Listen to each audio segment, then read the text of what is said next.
Hi, this is Maria speaking. I'm just here to welcome all the facilitators that are going to be helping us in our interprofessional collaborative practice workshop, part one, which we're going to hold on Thursday, the 21st of August from 8 o'clock to 6:30. The purpose of this podcast is just to speak you through how the workshop is going to look and where we see your role as facilitator coming in. Please note we're asking that all facilitators can arrive at Tygerberg campus, TSS, Verenigingssaal, that's on the first floor, at 8 o'clock. Then we're going to give you a very quick briefing before we start the workshop at 8:30. Students will be registering in the TSS foyer from 8 to 8:30.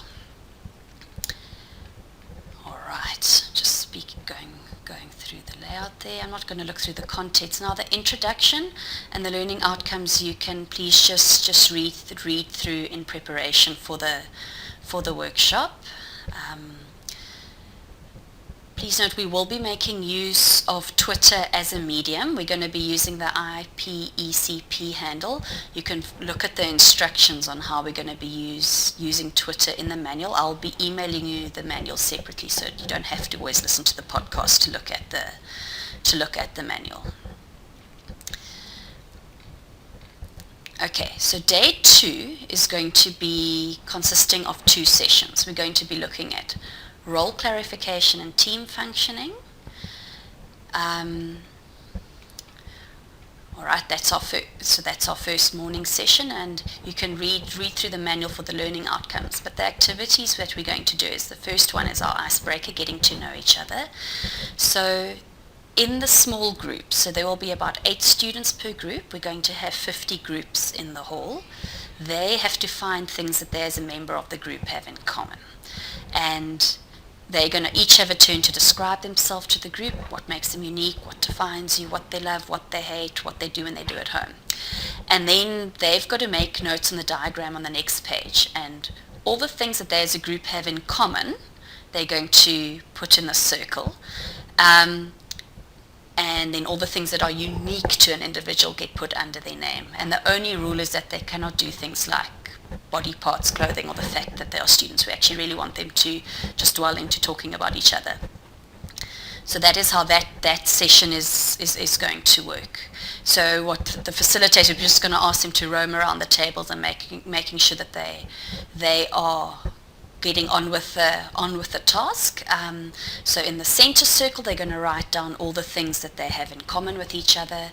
And in the outer circles, you'll have the name of the individual, and that is which is specifically unique to each other.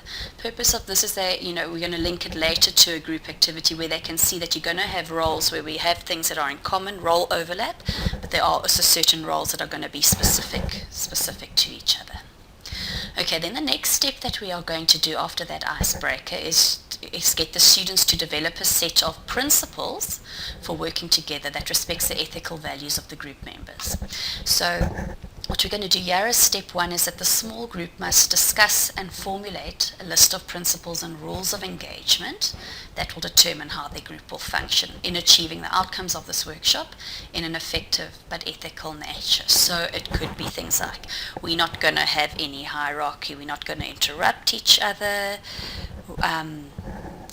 whatever their rules are that they're going to have, they're going to brainstorm around that first. Then once they have brainstormed their rules, they are going to finalize their ideas, and then they're going to tweet them. Right, so we're going to have computers where it's getting screened up that everyone in the hall can see it. And once they've had a chance to look at those tweets, they're going to get back together and discuss in their small groups, sort of maybe take into consideration what the other groups have said and draw up a final rule of engagement. And then we're going to ask them, what's going to help them develop that final rule is so we're going to get them to their final rules of engagement. Then we're going to ask them, what did they experience as the most critical barriers and facilitators in this activity? And in what way is the objective of this exercise congruent with the broader challenges of interprofessional healthcare? So again, we're just going to ask the facilitators to roam around and assist them if they've got questions in this regard. And then the final question, learning from this exercise, how will you go about to set the rules of engagement for your clinical groups after today? That they realize that, when you work in a team, there are a set of rules and principles that you should follow. How can they actually take what they're doing today and carry it over to real life situations? Okay, then we will, I think we might break for a tea break here. It's either going to be now or after this activity. But the next activity is describing your own profession's role and that of other professions. So during this activity, they're going to be exploring the roles and responsibilities of the different professions. So the first step is, what do they understand of each professional role? And they're going to go to table 1, which is on page 12. Just wanting to that table. All right. And we're looking at this cursor's not working. We're looking at the first column now. Okay, so in that, they're going to go to that table, and each group member is going to represent a profession other than their own. So what the idea is that the students must then write down the perceptions of that specific role and duty of the profession they are representing. That page is then going to sort of rotate amongst the members at the group, and each group member must then just add new ideas. The idea is not to duplicate, so they're only adding a new idea if there's one. It's very important, though, just to take note now, they're not to talk about their own profession yet or make corrections. We're going to get to making the corrections and the misconceptions. So this is purely your perception of the other roles, and these are the roles that we are going to be focusing on in this, and this is because we've got a facilitator representing each role present. All right, what we have done to try and make it more concrete for the students and to guide them in thinking of the various roles, we've given a list of conditions where they must possibly think of what the team members' roles would be. So we've looked at cerebrovascular accidents, amputation, spinal cord injury, chronic pain, substance abuse, influencing work, and domestic violence. We've chosen these topics because it links with subject matter that they have been, that the medical students have been covering in their module thus far.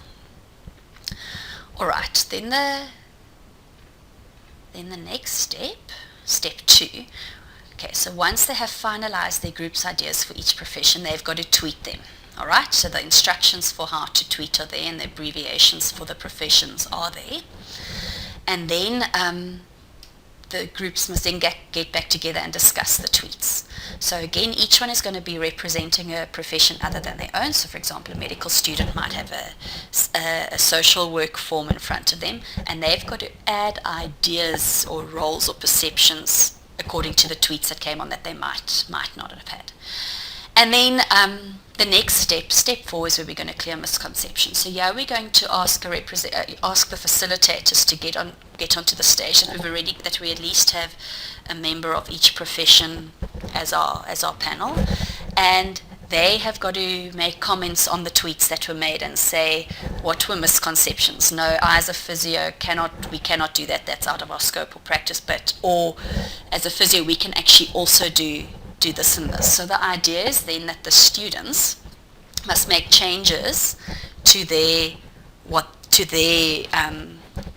represented profession, and then in the right-hand side column, if I can go back to that one, they've actually got to sort of clarify the misconceptions. So if they had written something here on the left that was correct, they can move an arrow to that side, yes it was. Or if they wrote something here on the left that was incorrect for that profession, then they can delete it. So at the end of the day, the table on step 4 should be a list of the actual roles that profession does. I hope everything is clear. If you come to the workshop feeling unclear on anything, we will have time before each activity to discuss it again, so please do not fear. All right, then the final step of this activity is we're calling it, what do we have in common and what is unique about each profession. So they're going to take that information that they got, and they're going to use flip chart paper that we have provided with them, and they're going to draw this diagram. All right, and in the middle in the center, they're going to plot all the roles that more than one profession have in common. And in the outer circles, they plot the roles that are unique to each profession. So the example we've got here is amputation stump care. Okay, who are the people possibly involved in that? Okay, the physio is going to have a role. Nurses are going to be involved in that care, but the physio will have a very unique role in terms of the formation, the cone formation of the stumps with their figure 8 bandaging, so we can put it down as a individual, in an individual role. Okay, let's look at maybe, for example, the managing difficult situations at work. There are going to be various people involved, various roles, that various professions that can look at that. For example, the social worker, the patient, the family, the industrial psychologist. But very specific to the industrial psychologist will be that they can perform psychometric testing. So the end of the idea, we want the students to get an idea of what are common areas. We don't treat things in isolation. All of us have a role to play, but there will be specific roles that each team member plays that sort of defines their profession. So that is what we're hoping that they will come out with at the end of this. Okay, and then at the end they're going to, that is their template that they are going to do on the flip chart about what we have in common and what are the unique roles of the various professions. All right, and then the last activity for role clarification is applying each profession's role in solving this photo scenario. So we have a photo, and we want the group to brainstorm this photo. What do they see? And we want them to refine their observations and then arrange these into topics for discussion using the following questions. So the questions that we've asked them to look at are, what are the potential health and social issues seen? We can cluster it into something like, okay, there's women and child health. We can cluster it into sanitation, and you can also cluster it into economy. But really it's open to their brainstorming, but they might just need, do yourself a favor and look at it and get ideas as to what you in your profession sees it, to help sort of facilitate the students as you roam around the tables. So they've got to discuss what are the potential health and social issues, and then they must discuss what should be done in order to address these potential issues. And then we want them to think which profession should ideally be part of your trans-professional team to address these issues and why. So the trans-professional team, we're wanting them to think of if they need to include other organizations beyond the medical team, so, and beyond maybe who's represented around the table when they're having to address with things like this. Okay. All right, then we're going to have lunch, a well-deserved lunch break. Facilitators will be given lunch in the verenigingssaal, so please don't worry, we will look after you.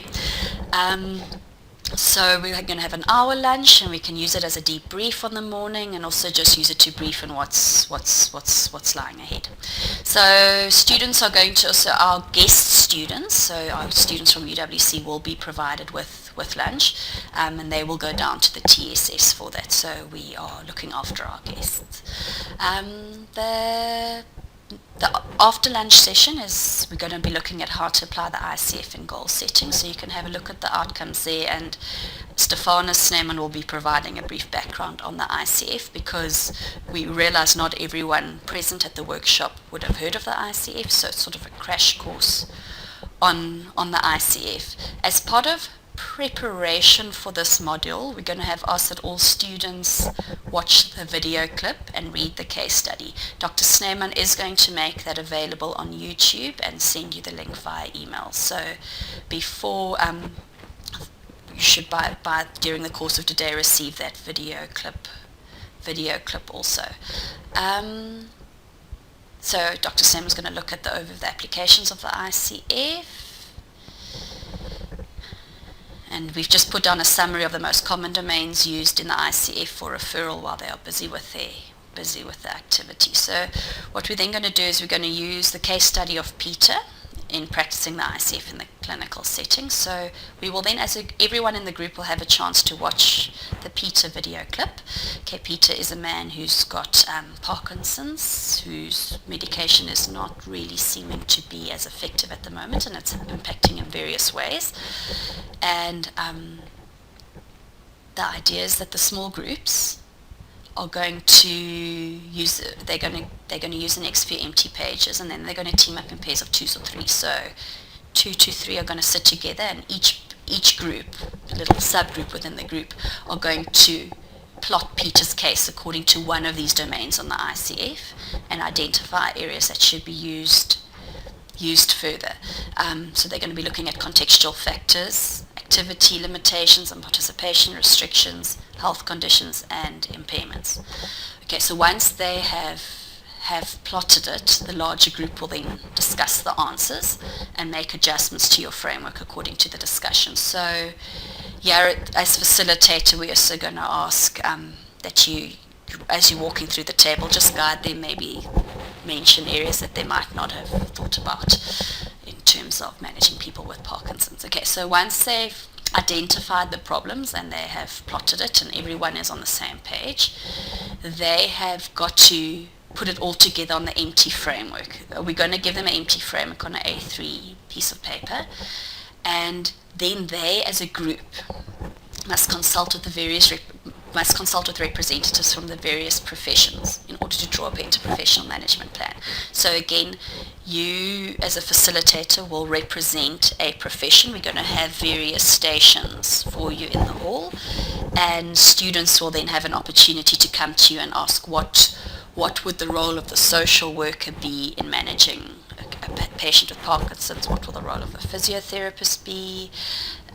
What is the role of the doctor, etc., etc. So they're going to consult with you to get expert knowledge on what your specific role would be, and that will help them draw up their interprofessional management plan. Okay, so this is the A3. This will all be on an A3 page in front of them, the areas that they must look at.